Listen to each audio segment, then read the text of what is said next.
gbogbo ẹ̀yin àyànfẹ́ Ọláyẹmí Àjídé àyà Ọláyínká lórí ètò Kó Máa Flow Tuesday lórí ìkànnì Fàájì 106.5 106.5 FM bẹ́ẹ̀ náà ni ẹ̀kọ́ tí wọ́n bá ti wà ní kíchìnì fídíò sí mọ́ ìjọ tí mo ju nǹkan sọ̀hún náà ni wọ́n wà lọ́kàn rẹ̀ ṣùgbọ́n gẹ́gẹ́ bẹ́ẹ̀ ṣe mọ̀ wípé kò sí bí igi mú alágbàro ṣe lè gùn tó ẹni ó gbóko fún báyìí òun náà lọ̀gá rẹ̀ eléyìí la fi ń kí iléeṣẹ́ Extra Large Farms káàbọ̀ sórí ètò Kó Máa Flow ọjọ́ Tuesday àrídùnnú náà ní padà tún fún àwọn ilé lọ́wọ́ nítorí pé ẹ ṣe mọ̀ pé iléeṣẹ́ Extra Large yìí àwọn náà ní kẹ́ ẹ máa gbádùn wa lórí Kó Máa Flow bí ká máa ṣàlàyé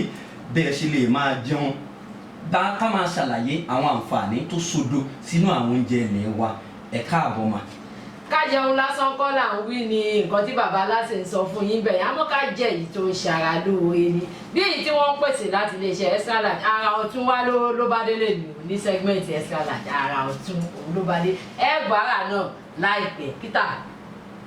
sẹ́gmẹ́ǹtì yìí lé nìyí nítorí pé olórí oko bámbàm ló wọlé tọ̀ wá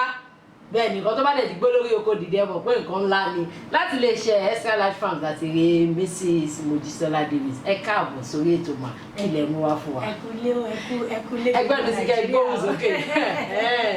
lórí ètò Kó Máa Flow náà láti ń sọ̀rọ̀ níléeṣẹ́ Fàájì FM à ń gbádùn yín ní gbogbo ìgbà. ẹ ṣé mà. ẹ ṣé ẹ kú tọ́jú wa o. Ọlọ́run ló tọ́jú wa. ẹ kú fàyè gbà wá. àdúgbò fọlọ́. so kí lẹ mú wá fún wa lé ní mà. tá bá ti ń sọ̀rọ̀ iléeṣẹ́ Extra Large gẹ́gẹ́ bẹ́ẹ̀ ti mọ bàbá aláṣẹ wa iléeṣẹ́ Extra Large náà ni gbogbo ara bẹ́bẹ́ ti ń lọ tẹ́tí rí ọkùnrin tó ń ṣe bẹ̀ tó tún ń kọ́ àwọn obìnrin bọ́n ṣe ń bẹ̀ ṣe kò tún wá kọ́ wa lọ́bẹ̀ nìkan lásán tún sọ fún wa àwọn àǹfààní health benefits tó wà nínú àwọn oúnjẹ tá à ń jẹ a dúpẹ́ lọ́wọ́ gbogbo àwọn tó ti gbọ́ ètò wa lórí ìkànnì yìí tí wọ́n dẹ̀ ti wá sí àwọn iléeṣẹ́ wa káàkiri àwọn ẹlòmíì ti lọ sábẹ́òkúta wọ́n náà wọ́n gbọ́ lórí Fàájì FM àwọn ẹlòmíì ti lọ sí iléeṣẹ́ wa ní Ìkẹjà àwọn míì ti lọ sí iléeṣẹ́ wa lọ́tà àwọn míì ti lọ sí iléeṣẹ́ wa ní Ìbàdàn a dúpẹ́ lọ́wọ́ yín ẹ ṣé ẹ kú dìde gbogbo àwọn tó dẹ̀ ti wá náà wọn ò kéré àbámọ̀ nídìí ẹ̀ nítorí pé níléeṣẹ́ Extra Large Farms nǹkan mẹ́ta la dúró fún tá a bá sọ pé oúnjẹ kìdẹ̀ wá ń ṣe oúnjẹ nìkan lásán oúnjẹ tó ṣara lóore oúnjẹ tí a fi kẹ́míkà gbìn yẹn là ń pè ní organic food nítorí pé àwọn kẹ́míkà yìí náà ìjàmbá tí wọ́n ń ṣe fára ó pọ̀ gidi tẹ́ bá délé ìwòsàn sìn èèyàn tó wà ń bẹ̀ àwọn ní kidney problem o liver o cancer kìíní kan wọ́n fẹ́ pọ̀ ju àwọn èèyàn tó ní malaria lọ oúnjẹ dẹ̀ ló ń fa gbogbo wàhálà yìí so níléeṣẹ́ Extra Large Farms àwa wà láti máa ṣètò àwọn oúnjẹ tó jẹ́ pé àfi àwọn kẹ́míkà oríṣiríṣi àfi ṣe àgbìn bọ́lọ́hún ṣe ṣètò Ọlọ́run ṣe gbé ètò àgbẹ̀ kalẹ̀ ọ̀gangan la fi ṣe ètò àgbẹ̀ wa níléeṣẹ́ Extra Large ẹ sọ̀rọ̀ nípa epo pupa wa ẹ sọ̀rọ̀ nípa òróró ẹ̀pà wa groundnut oil ẹ sọ̀rọ̀ nípa àwọn ẹja wa ẹja catfish wa ẹ sọ̀rọ̀ nípa gàrí wa tẹ́ ẹ bá rí ní Extra Large sọ pé Extra Large fine gàrí ó nídìí tá a fi ń pè bẹ́ẹ̀ wọ́n ní tí ìbá nídìí obìnrin kò jẹ́ kí mo rí oríṣiríṣi àwọn ìdíyẹ wa ẹ sọ̀rọ̀ nípa tọ́kì wa ẹyin wa ẹ sọ̀rọ̀ nípa Extra Large meal yẹn ni ọ̀gá olórí oko bámbàm oúnjẹ tó jẹ́ pé èèyàn máa jẹ tó máa ṣara lóore bó tilẹ̀ jẹ́ pé òkèlè ni o ṣùgbọ́n ẹ máa feel light ẹ ní dàbí pé ẹ jẹ nǹkan tó wúwo kankan sára kì wá ń ṣe àwọn kẹ́míkà la fi ṣe ohun nǹkan ilẹ̀ wa ń bì náà ni ìrẹsì ilẹ̀ wa ń bì nílùú Nàìjíríà ọ̀gẹ̀dẹ̀ dúdú wa ń bì ní bíbáyìí náà nílẹ̀ Nàìjíríà níléeṣẹ́ Extra Large Farms òun la dà papọ̀ gbogbo aládé mọ àǹfààní tí ọ̀gẹ̀dẹ̀ dúdú ń ṣe fún ara àwọn dókítà wa gan wọn máa ń recommend ẹ̀ fún àwọn pé láti lọ jẹ so ẹni tó bá tí ì jẹ oúnjẹ Extra Large tí ì jẹun o ọdún dẹ̀ ló ń bọ̀ yìí tó jẹ́ wípé ẹ fẹ́ fún gbogbo àwọn ọ̀rẹ́ yín ní ẹ̀bùn ọdún hamper oríṣiríṣi a ní a lot of product tẹ́ pẹ́ lè put together nínú hamper basket yín tẹ̀lé fún àwọn ọ̀rẹ́ yín àwọn tó bá tún fẹ́ jẹ́ alágbàtà pẹ̀lú wa níléeṣẹ́ Extra Large ọ̀nà tẹ́ fi lè máa gbà mówó wọlé business kékeré tẹ́ lè bẹ̀rẹ̀ láìpẹ́ 10,000 naira tó dẹ̀ pé lágbára Ọlọ́run èrè gọbọ ilẹ̀ a máa rí nídìí ẹ̀ lára èrè tí wọ́n rí ní iléeṣẹ́ wa pẹ̀lú extra large náà àwọn kan ṣẹ̀dé láti Dubai níjẹta báyìí ni wọ́n san 10 kobo láti lọ tó jẹ́ pé lára àǹfààní tí wọ́n ń jẹ nítorí pé wọ́n jẹ́ ọmọ ẹgbẹ́ wa nílé iṣẹ́ extra large. So tá bá ti ń gbọ́ extra large nǹkan mẹ́ta ní kẹjẹ́ kó máa rókì nínú àyà yín. À ń sọ̀rọ̀ nípa food, ìkíní, oúnjẹ, ìkejì, à ń sọ̀rọ̀ nípa farming, iṣẹ́ àgbẹ̀, à ń sọ̀rọ̀ nípa empowerment, ìrónilágbára. So àwọn nǹkan mẹ́ta táwa dúró fún nílé iṣẹ́ extra large farm gẹ́gẹ́ bí gbogbo àtẹ̀ ṣe mọ̀ nísìn báyìí gbogbo àwọn tó láwọn ò ṣàgbẹ̀tẹ́lẹ̀ Ọlọ́run ti mú gbogbo wọn. ìjọ ìgbàgbẹ́ lọ́ba báyìí àgbẹ̀ lọ́ba lọ́wọ́ tá a wà yìí. Ìjọba ti bọ́dà o, kò sí ráìsì mọ́, kò sí adìyẹ tó wọlé láti ẹni wẹ̀ mọ́ ká tètè bẹ̀rẹ̀ sí padà sóko. So báwo la ṣe wá fẹ́ ṣe é yàtọ̀ sí pé à ń jẹun tó dáa nílé iṣẹ́ extra large, a tún fi àwọn àṣírí ọ̀nà láti máa rí owó gidi nínú iṣẹ́ àgbẹ̀ àfihàn àwọn èèyàn. Ṣùgbọ́n táwọn èèyàn bá gbọ́rọ̀ iṣẹ́ àgbẹ̀ yẹn wọ́n á máa rò pé èmi ò lè ṣàgbẹ̀ o, èmi ò lè mọ́kọ́, èmi ò lè má dá o. Ṣẹ̀dẹ̀ mọ̀ pé àwọn nǹkan tí àwọn èèyàn máa ń rántí ń pa iṣẹ́ àgbẹ̀ ni pé bí kéèyàn dọ̀tí ṣe mọ̀. Bí ẹnìkan pàdé mi nígbà tí mò ń bọ̀ nínú studio bíbá ẹ̀ sí wọ́n ní madam ẹ̀dẹ̀ sọ pé àgbẹ̀ ní àgbẹ̀ tiwa, àgbẹ̀ mímọ́ ni wá. So bẹ́ẹ̀ náà la dẹ̀ ṣe ń kọ́ àwọn èèyàn nílé iṣẹ́ extra large àwọn nǹkan tẹ́ ẹ lè ṣe nínú iṣẹ́ àgbẹ̀ bóyá ẹ fẹ́ ṣe fúnra yín ni o láti ẹ̀kúnlé yín tẹ́ ẹ lè bẹ̀rẹ̀ àbí ẹ fẹ́ fowó yín ṣe ẹlòmíì wà dókítà ni lọ́ọ̀yà ni ẹnjíníà ni agbẹjọ́rò ní oríṣiríṣi àwọn iṣẹ́ tó jẹ́ pé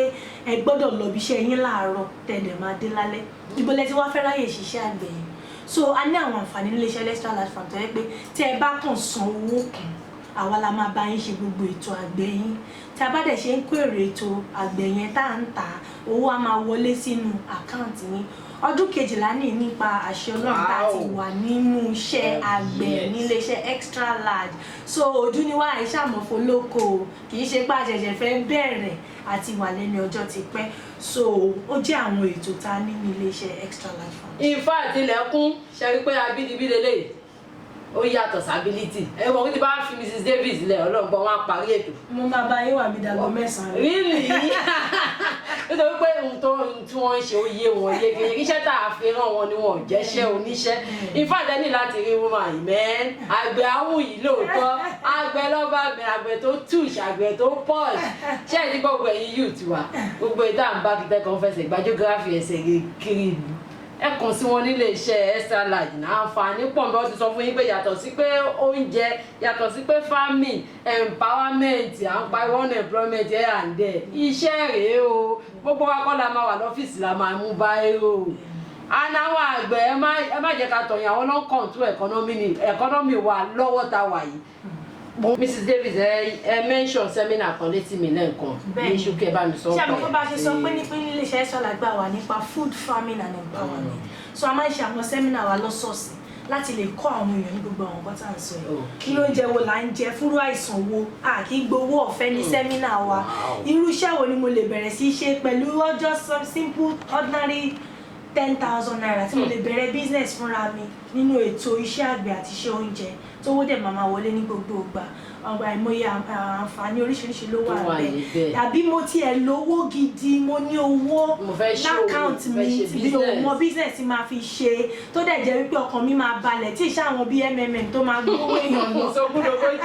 ẹ máa ṣàdúrẹ́sì bíi sẹ́mínà ẹ̀ tí wọ́n lórí nọ́mbà wa tiẹ̀ máa ti kọ́kọ́ pè wá ná gbogbo ẹni tó bá fẹ́ darapọ̀ mọ́ sẹ́mínà wa a máa ní sẹ́mínà kan lọ́la Wednesday gbogbo ọjọ́ Wednesday la máa ní ìlú Ìkẹjà 82 Allen Avenue ní Ìkẹjà a máa ní kan ní ìlú Sango Ọ̀tà ní gbogbo ọjọ́ Thursday a máa ní níjọ́ Friday ní Sọ̀lọ̀ àti ní Abẹ́òkúta a máa ní kan gbogbo ẹ̀yin ọ̀rẹ́ wa tẹ́ wà ní àgbègbè Ìjàyè Mẹ́ran Sàlólò nǹkan kan bẹ́ẹ̀ yẹn a máa ní sẹ́mínà kan pàtàkì níjọ́ Friday so ẹ máa ní láti send invite me sí wa àti àdúgbò ibi tẹ́ ń gbé so that ká lè sọ ètò close mọ́ yín so nọ́mbà tẹ́ máa send invite me sí lọ gbogbo ẹ̀yin tẹ́ fẹ́ wá fún sẹ́mínà wa ọ̀fẹ́ ni o kò sí 10 kobo tẹ́ máa fi wọlé 080 92 09 3444 ẹ jẹ́ kí n tún pé 4 yẹn mẹ́rin ni 0809 20 93 444. ìyẹn lè máa send invite me sí àti àdúgbò bí tẹ́ ti ń pè wá so that a lè mọ ibi tó bá súnmọ́ yín tá a máa sọ pé seminar ẹ̀ ní máa fowó púpọ̀ wọ mọ́tò gbogbo ẹni tó ń níṣẹ́ lọ́wọ́ àbẹ́ni tó tún fẹ́ ṣiṣẹ́ àbẹ́ni tẹ́ fẹ́ jẹ́ àwọn alágbàtà a ní àwọn packages lórí àwọn ètò wa tẹ́ pé láti distributorship package àtẹ̀yàn lè máa earn up to 200,000-500,000 lóṣooṣù. ẹ má sọ tán Mrs. David ẹ jẹ́ ká wá kọ́ ìtókù ní sẹ́mínà. nọ́mbà wa tẹ́ máa pè 081 71 60 6021. ẹ jẹ́ kí n tún pe nọ́mbà yẹn lẹ́ẹ̀kan sí 081 71 60 6021. extra large mo fẹ́ darapọ̀ mọ́ yín mo fẹ́ bá yín ṣe òwò pọ̀. òun lẹ ti gbọ́ yẹn gbogbo ẹ̀yin tá ẹ̀ ń pè mí ẹ pè Mrs. David ẹ ṣàánú ajé o extra large mi rè níwájú mi èmi lẹ mélèé wá fún àbí mo wíṣì pé kẹrí pákéjì ìyẹn lè nìkan gan ó ti tó kíyàn fọ́ òfun òun lẹ ti gbọ́ yẹn kàn sí iléeṣẹ́ extra large farm lórí àwọn nọ́mbà tí wọ́n ti fi sílẹ̀ gbogbo àwọn ẹgbẹ́ ìtẹ́ ìpẹ́ anything tẹ́ bá fẹ́ mọ̀ nípa iléeṣẹ́ yẹn pè wọ́n lórí àwọn nọ́mbà yẹn wá sọ fún wọn pé ẹ tún máa padà wá ó di dandan lágbára Ọlọ́run tẹ́ bá ti pè wá máa jẹ lágbára Ọlọ́run ẹ ṣé púpọ̀ Nàìjíríà. Thank you very much.